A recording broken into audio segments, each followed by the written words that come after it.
What do we have here? John Deere Gator, two-wheel drive model. So our customer dropped this off saying that it may or may not have fallen off the trailer on the freeway.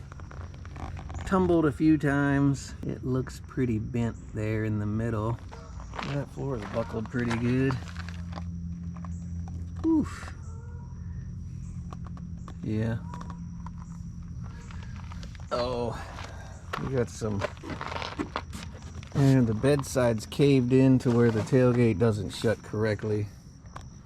Our customer only uses this to spray like weed killer and water down at the job site. So let's see if we can't fix this up for them. You can barely fit in this thing. Check out those.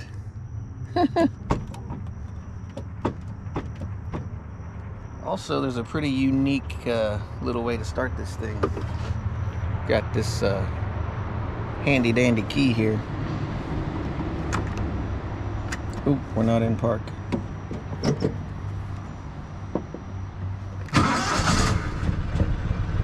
Starts right up. While I was checking out the front end, I also found this buckle. So it looks like this is rolled in just a touch. There's a start of a buckle there. We'll probably do hammer on dolly and get that flat. Same with this, even though this is pretty healthy. We should be able to get it near where we want it. Hey, there's a fuel gauge. Just can't read. Ooh, this thing is, oh, there's a battery. This thing's a little crusty. This thing is funny looking. You can tell it took a hit right here in the front. I did find the front bumper, so maybe we can get that reinstalled. What else? Got some wiring.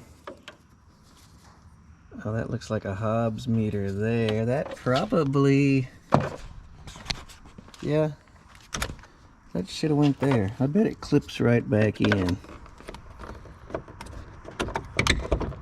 Oh yeah, look at that. Let's see if we get a meter reading. Oh yeah. All right. One problem down.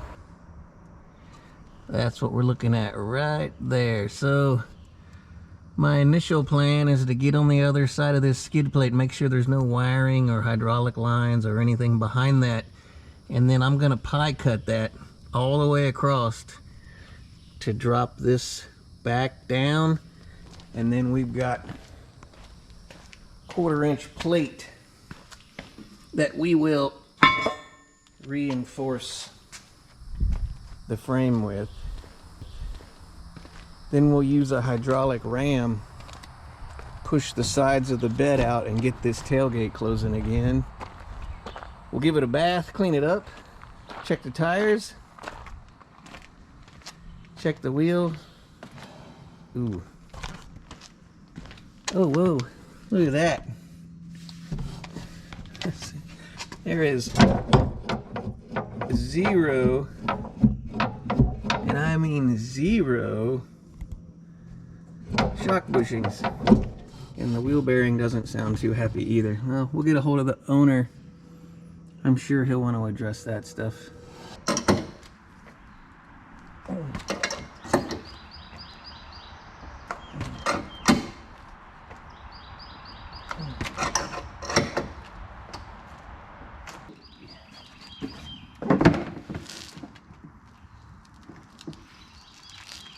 Oh yeah, that'll go right back on. What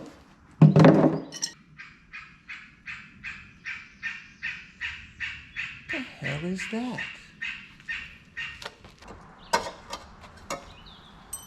And we're going to install regular old American style clips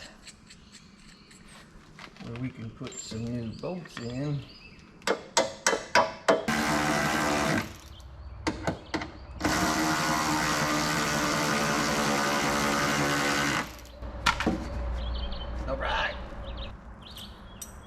Throwing away this metric crap, I don't need it.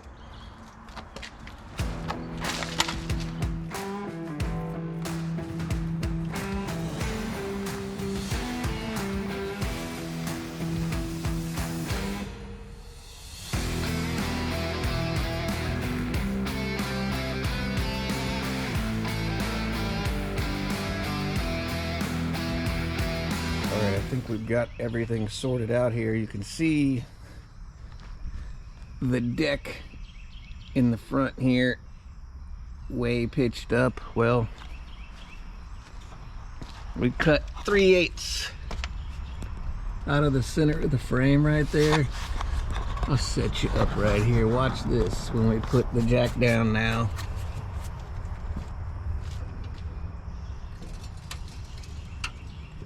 You can see how that gap closed way up.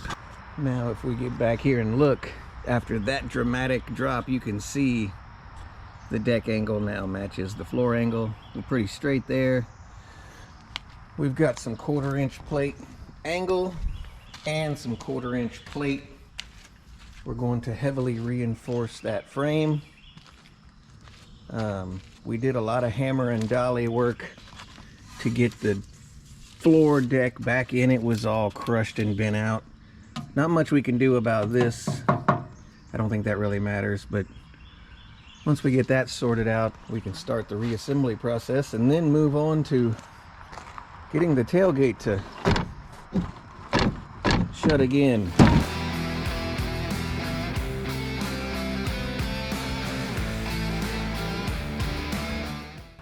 So now we have our two 1/4-inch angle iron pieces tacked on, nice and firm.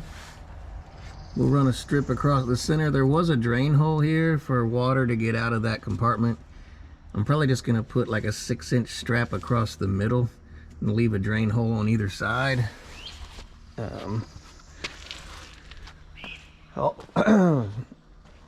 Already we have taken all the flex out of it. It's now picking up the rear suspension when we shake it versus flexing in the middle, so I think we're good. This whole floor looks flimsy, but it is not. This is at least 1/8 inch thick all the way across the bottom, so nice and strong. We got all of our cables and wires tied up so they're not down near where we're welding and cutting. And we have disconnected the battery just in case. Who knows if there's any electronics on this thing, but it's better safe than sorry, right?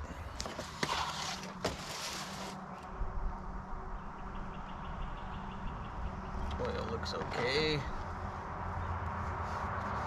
The next issue is you have to lift the bed to get to the oil fill for the motor, which probably wouldn't be an issue, but the customer has about 600 pounds of weed chemical sprayers in the back, so I had to jack it up with some 6x6s, and we got a 2x4 in here. Holds a little less than 2 quarts. We'll top off the oil, bolt the seats in, and wrap this up with a quick test drive. Key.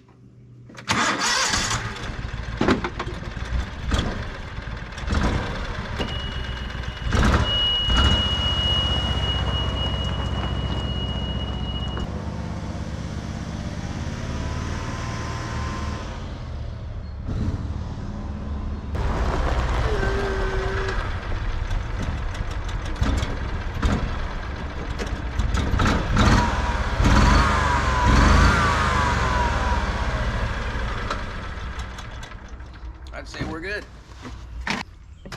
All right, so that wraps up the Gator here. We don't normally do that kind of work, but we were helping out a buddy, so kind of nice to see that the skills go across the genres, if you will. So don't worry if you've never worked on a John Deere tractor before. You can fix it. I'm sure of it.